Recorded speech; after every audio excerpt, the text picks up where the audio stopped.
Live from Studio 7E in Rockefeller Center, this is News 4 New York. 1 in 6 men are eventually diagnosed with prostate cancer. There's a controversial test called a PSA test that could detect the disease early. Now, even though the test saves lives, some are needlessly treated because of incorrect test results. So should healthy men get the test? Tracy Potts has some answers from Washington. Mitch Lawrence is a 6-year prostate cancer survivor. Despite concerns about the PSA test, he thinks every man should at least consider it. Men are hesitant to go ahead and get tested now. You know, the last thing that I want to see is that they hear this and go, oh, see, I'm not going to have a PSA test. Most major medical groups don't recommend routine PSA tests in healthy men.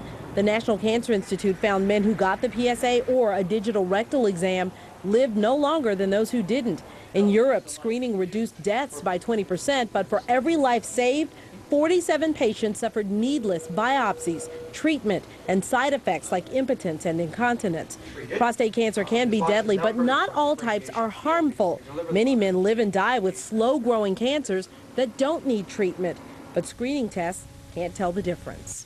We desperately need research so that we can do a screening test, identify a man who has cancer, and be able to say, Mr. Smith, you have the kind of cancer that's never going to bother you. Researchers are working on it. More specific blood tests and pinpoint imaging for men, like mammograms detect breast cancer in women. We are very close. We are no more than 5 years away.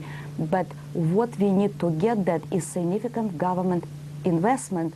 They're hoping for $500 million of the stimulus money set aside for research. In the meantime, the decision about whether to test for PSA is left up to patients and their doctors. Now, there are some men with family histories or urological problems who doctors say should get this test, even with the risk of overdiagnosis. From Washington, Tracy Potts, News 4 New York.